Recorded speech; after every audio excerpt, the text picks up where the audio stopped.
Hello, everybody. Welcome. So you want to want to have your own warehouse or farm for Happy Cow Dairy in your own little build? Okay, congratulations. You can very easily have an affiliate warehouse or affiliate farm, either one. My mod was built to be a framework for hanging other mods off of, and has includes basic functionality.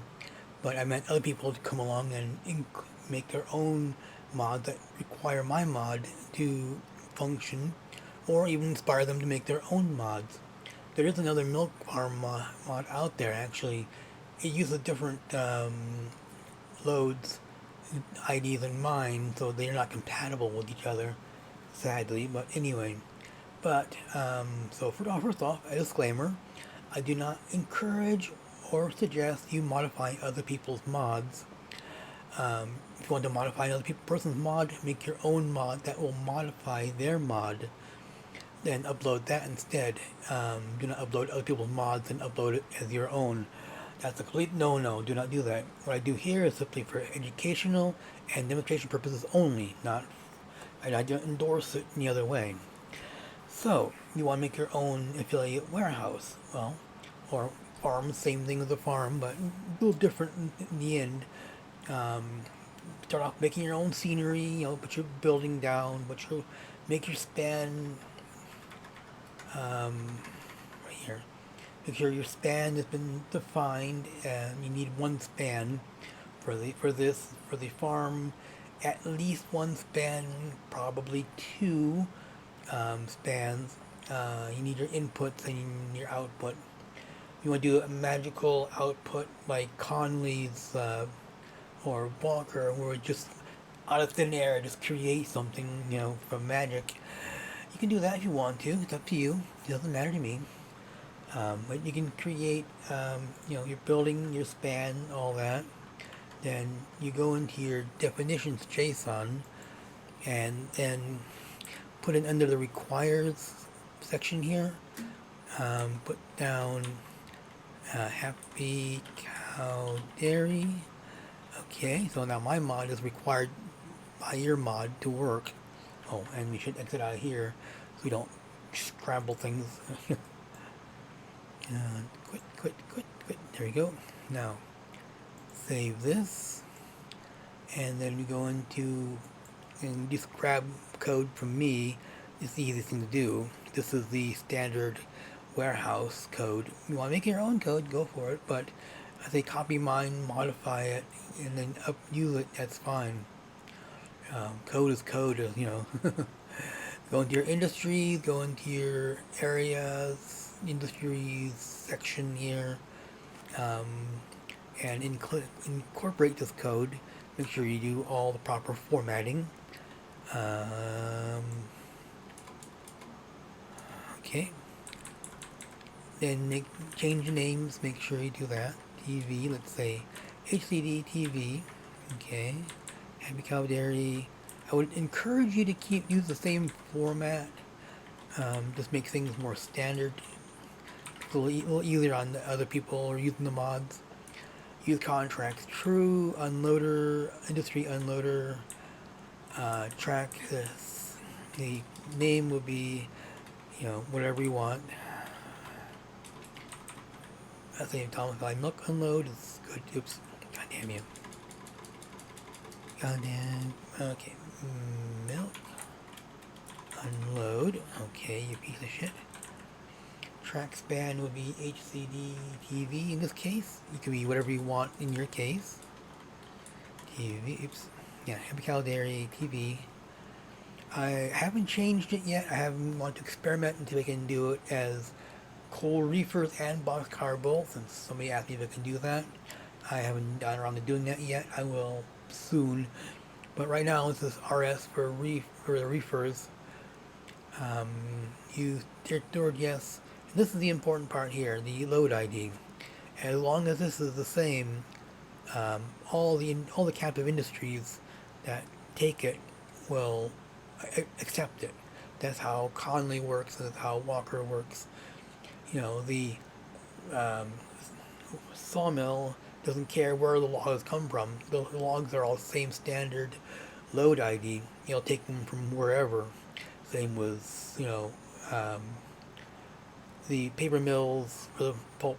For pulp can come from Graham, come from Walker.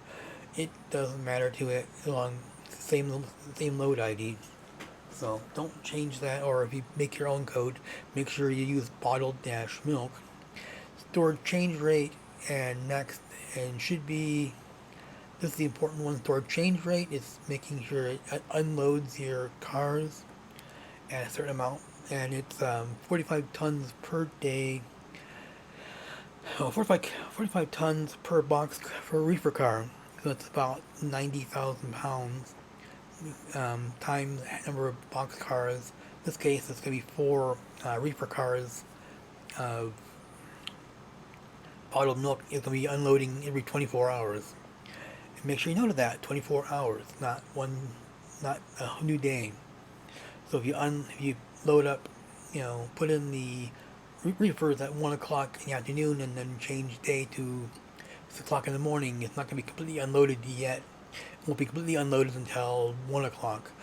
So max storage and transfer rates, whatever you want to set them, and these have to be set to false. As long as order on loaded and order on empties is false, it is a captive service. Will not order cars from interchange. You have to provide the cars yourself. So make sure those are set false. Everything looks to be good. Don't forget anything. Good, good, good. Alright, now let me go back into the game here and we'll test it and see if it works. Make sure always test your code, Might goof up something somewhere, you never know. Now there is going to be a small error here, but that's on Rex's part. Alina changed how the PAX works, and he hasn't updated his Thomas Valley to use the new PAX code yet, so it still errors out every time you try using it. Maybe someday he'll fix it, or maybe somebody will be nice enough to come along and change it for him and say, here, go for it. You see it says PAX Builder, so that's because Alina changed the code. Okay, so locations. Chemical Dairy, Thomas Valley. Alright. And that'll be this span right there. Beautiful. Now, we go into make this a tier 5. Groups. Nope, not settings. Time window, sleep. There's going to be a whole lot of I was testing out my new interchange with this, so that's why everything kind of loading up with contracts all at one time, because I'm trying to test the limits of them. Alright, now we should have a new contract for here, so we can now go. Now, in practice, you'll be bringing down reefers or later box cars from the processing plant full of bottled milk, and that's in practice, but for testing purposes only, we can go in here and plain shield, 1, 2, 3, 4 cars.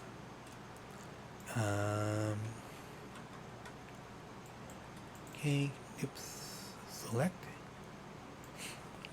set load, star, bottled milk, 100%. Okay, and then operations, unload at your new location, load up from the Whittier processing plant. Okay, copy to the other cars, and if we wait, say, 1 hour, you'll see it starting to unload the milk from the box cars. So now you have your own little warehouse. And then next day, it's gonna freak out, but it's okay. And you can see we got paid for milk, 172.6 tons of milk. So there you go, it's all working. Now you have your own warehouse here. Now the farm side of it is a little different. It'd be same basic steps, but the code would be different. The code would be more this here, not central. Oops, code would be this code here, which is the farm, and the load side, the farming supplies, the animal feed, that can be whatever you want. You want to do something different? Go for it. As long as it outputs this here doesn't change and gives you a raw milk into tankers, then the processing plant will accept it, no problem. Or if you want to make a cheese factory that takes the raw milk, as long as it takes in a tanker's raw milk with this particular load ID, my farm will output no problem to your cheese factory. Easy, no problem. So anyway, this is all pretty much basic, pretty much all the basics right here. Any questions? Come on over to the T. Well, now we're all kind of moving over to the RTM forum. I should have a link down in the description down below. Come on over to track help, and we will come ask us questions, and we'll do what I can to help. Any bugs, let me know. I'll try fixing them. Have a great day. Take care, and goodbye.